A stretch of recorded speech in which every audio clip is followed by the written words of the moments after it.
Bismillahirrahmanirrahim. Assalamualaikum warahmatullahi wabarakatuh. Saya Aditya Irawan, mahasiswa Ilmu Al-Quran dan Tafsir, Fakultas Usuluddin dan Adab, IAIN Syekh Nurjati Cirebon. Di sini saya akan menganalisis sekilas dari kitab Tafsir Tarjuman Al-Mustafid karya Syekh Abdul Rauf Al-Singkili dengan menerapkan model analisis yang dikenalkan oleh Islah Gusmian.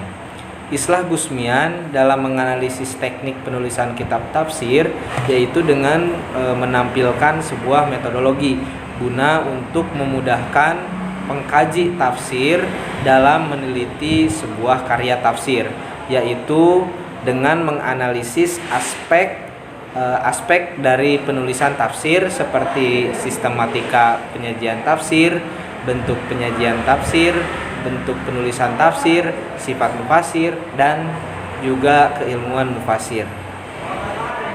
Kemudian juga analisis aspek hermeneutik yang isinya terdiri dari metode tafsir, nuansa tafsir, dan pendekatan tafsir. Dan mari kita masuk ke poin-poin aspek penulisan tafsirnya. Sistematika penyajian tafsir ini adalah model pertama yang harus dipahami. Penyajian yang dimaksud yaitu bagaimana mengetahui uraian sebuah karya tafsir seorang ulama.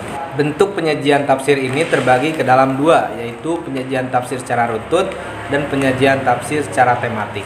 Untuk tafsir Tarjuman Al-Mustafid sendiri yaitu tafsir penyajiannya secara runtut dengan pola tartib mushafi atau berawalan dari surat Al-Fatihah dan diakhiri dengan surat An-Nas.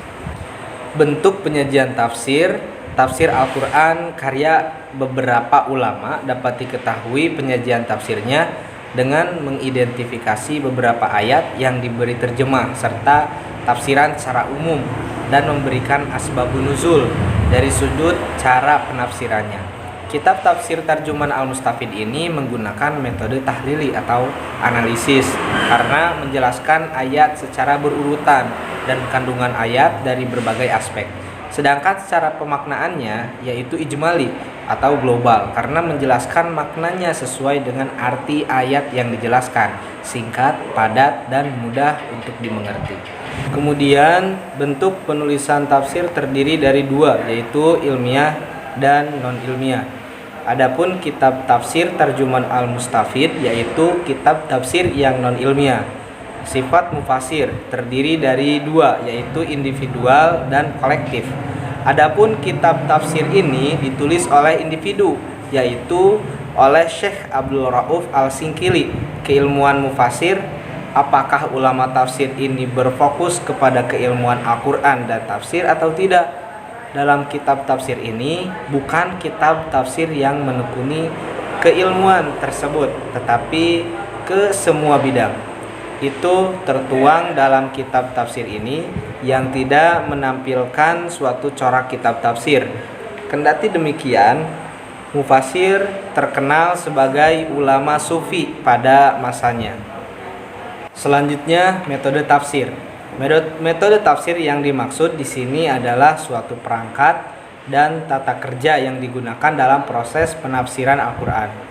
Secara teoretik, metode ini menyangkut dua aspek penting. Pertama, aspek teks dengan problem semiotik dan semantiknya. Kedua, aspek konteks di dalam teks yang mempresentasikan ruang-ruang sosial budaya yang beragam di mana teks itu muncul. Metode tafsir yang digunakan dalam literatur tafsir di Indonesia sangatlah beragam dan berbeda. Dengan demikian, analisis berikut diorientasikan pada kecenderungan umum yang terjadi dalam karya tafsir. Menurut Islah Gusmian, ada dua arah penting secara metodologis bisa dipetakan dalam melihat rangka metodologi yang dipakai, yaitu tafsir bil ma'thur, tafsir bi ar-ray, dan tafsir Tarjuman Al-Mustafid ini memiliki keduanya karena di dalamnya memakai riwayat-riwayat hadis dan juga ada pandangan dari pengarangnya. Ada beberapa jenis corak atau nuansa yang akan ditampilkan dalam suatu kitab tafsir, yaitu seperti nuansa kebahasaan, nuansa sosial kemasyarakatan, nuansa teologis, nuansa sufistik, dan nuansa psikologis. Kitab tafsir Turjuman Al-Mustafid ini lebih ke bernuansa sufistik dengan diperkuat background penulisnya yang merupakan ulama sufi pada waktu itu. Pendekatan tafsir ulama Nusantara dalam menulis ataupun menyusun sebuah kitab tafsir tentu harus memiliki sumber rujukan yang dijadikan sebagai bantuan dalam menyelesaikan sebuah karya tafsir. Ada dua pandangan mengenai sumber penulisan tafsir ini. Adalah yang pertama sebagai terjemahan dari tafsir Baidawi, kedua sebagai terjemahan dari kitab Jalalain dan Al-Khazin. Meskipun sumber dari penulisannya dari berbagai tafsir seperti tafsir Baidawi, tafsir Jalalain, dan tafsir Al-Khazin, akan tetapi Abdur Rauf dalam menjelaskan tafsirnya itu tidak seluruhnya mengikuti ketiga tafsir tersebut. Abdur Rauf hanya mengambil ide pokok dan yang dianggapnya penting. Dan mungkin itu saja yang dapat saya sampaikan. Kurang dan kurangnya mohon maaf. Wassalamualaikum warahmatullahi wabarakatuh.